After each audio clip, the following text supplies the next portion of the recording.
it's one thing to discuss it being hot out because it's been hot out. That is not a crazy thing to notice.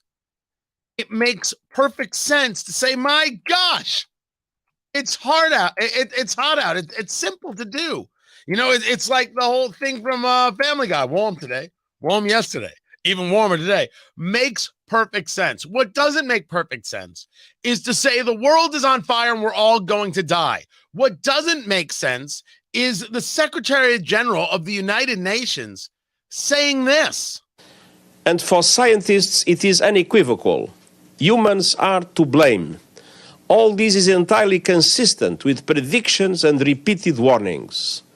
The only surprise is the speed of the change. Climate change is here, it is terrifying, and it is just the beginning. The era of global warming has ended, the era of global boiling has arrived. It's terrifying, it's frightening, it's man-made. The era of global warming has ended and the era of global boiling has begun. Well, good night, kids. Sleep well. Welcome to the show, everybody, presented by AmericansForProsperity.org. Americans for Prosperity, Economic Liberty, Free Speech. That's where it's at. That is James Taylor. He's the president of the Heartland Institute, heartland.org, and they address these issues, engage climate from a practical perspective, not the political perspective. And over the course of the last week, James, it has been this surreal fear-mongering, and there are two ways this gets described. And the first one came from CNN, this now famous tweet.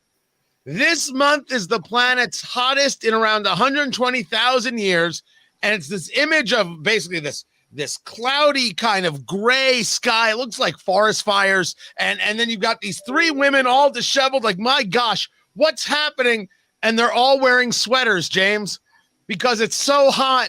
You have to wear a sweater. Clearly, the weather is being dictated by Jewish grandmothers saying, I'm hot, put on a sweater. That's the way this one went. And for those of you who want to send me an email, please send it care of my rabbi. There's a lot of fear-mongering, James. Your take on that tweet from CNN and what your organization has been seeing as we had a hot week last week.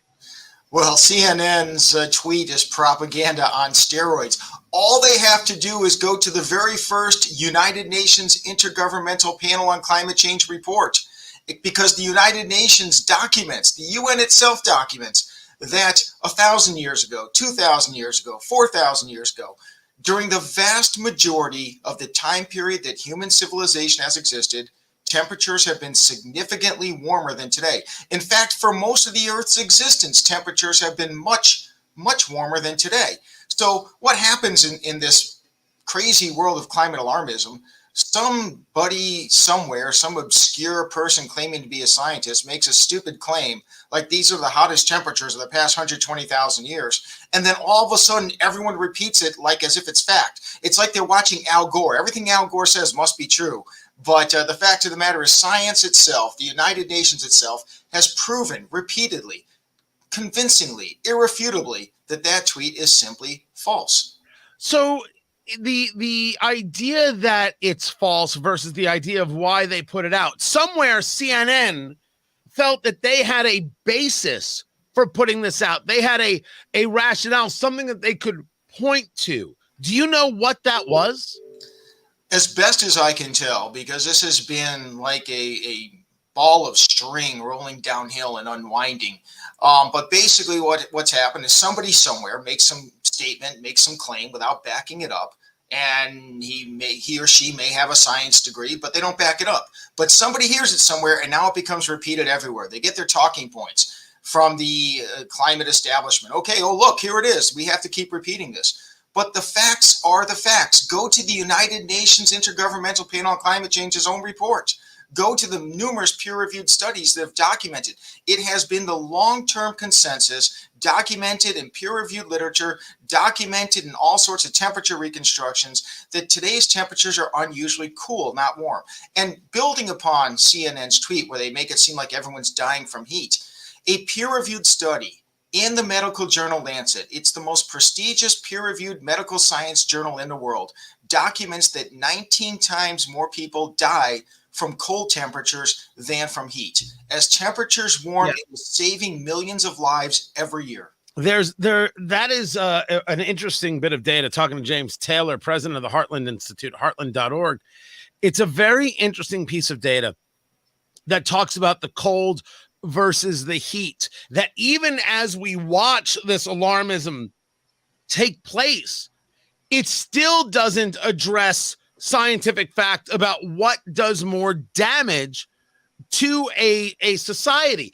The cold doing more damage, as you're pointing out, than the heat. But I think one of the question that I had asked is, if 120,000 years ago temperatures were this hot, I want to know how they got there. How many Cadillacs were idling just randomly on street corners in order to create this global warming? You heard the UN Secretary General, Antonio Guterres, discuss the fact that this is man-made.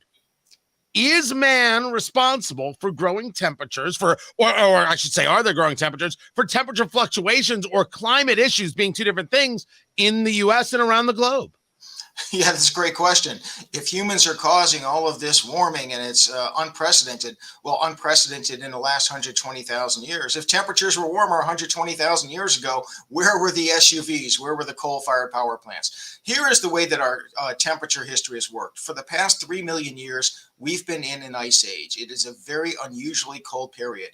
During this ice age, we have about 100,000 years of cold temperatures, interrupted with about 10,000 years of warm temperatures. And that cycle goes over and over and over. We are in one of the rare warm cycles. We've been in this warm cycle for about 10,000 years. It's probably going to end soon. What we know is that during this warm cycle, during this past 10,000 years, temperatures have been warmer than today for most of this cycle. And we can go back 120,000 years ago to the last warm cycle, and temperatures were warmer in that warm cycle than they are today. Temperatures were warmer in the warm cycle 2 times ago than they are today. Temperatures were warmer 3 warm cycles ago than they are today. The Earth does not have a fever. The Earth has pneumonia.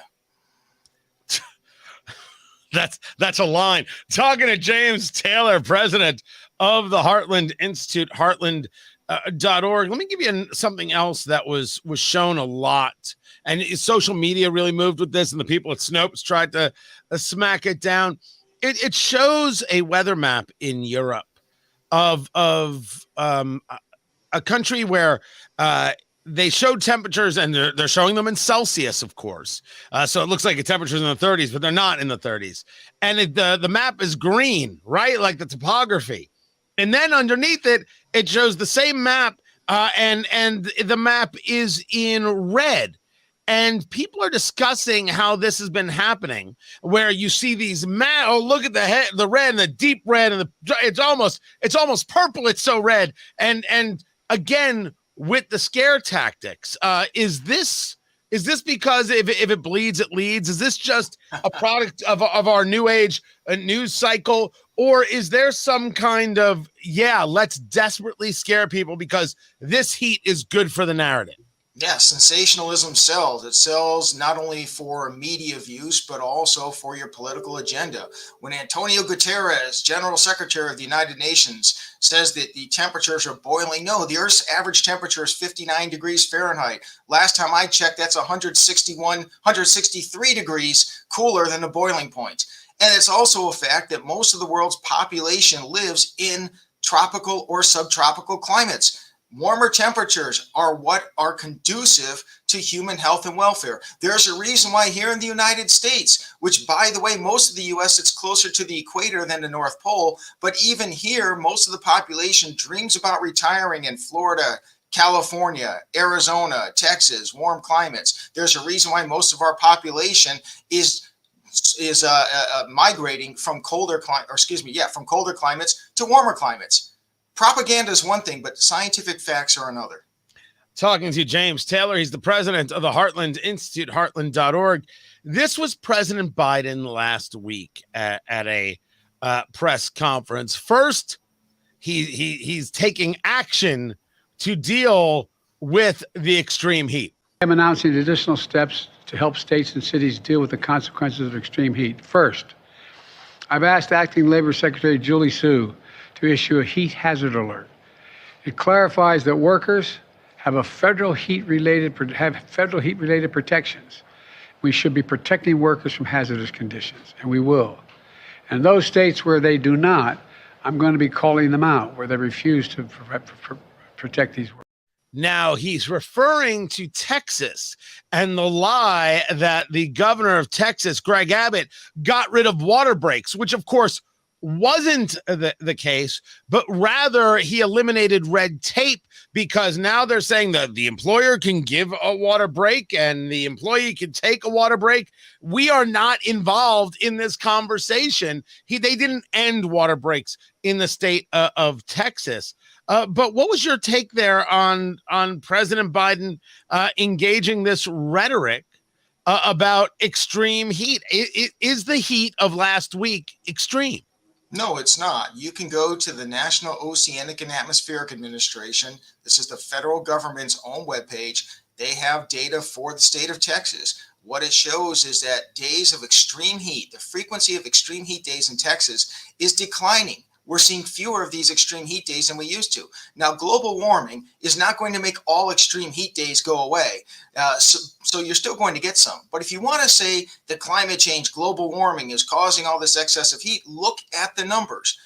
80 years ago, 100 years ago, days in which temperatures exceeded 100 degrees in Texas, according to the federal government's own data, were much more frequent than is the case now. And that's not just in Texas. For most of the states in the country and for the country as a whole, you do not see an increase in extreme heat. Indeed, you see a decrease. To the extent that the Earth's temperature is warming moderately, that warming is occurring almost entirely during winter at northern latitudes and at night. It's making the coldest of coldest temperatures more mild. That's pretty much the warming we're getting. And that's a good thing. And before, just to put a cap on this, something else Joe Biden said during that presser at the fake White House they have at the OEOB. It's very weird. It's super weird. Listen to this. Most people don't realize that Texas is one of the states that has the most significant, its energy is most significantly supplied by wind and solar in Texas. And I know there's some in your state that want to turn that around, but it's working and it's moving in a big way, and it's cheaper. And it's solar and wind are cheaper. And if so, can I ask you, James, cheaper than what?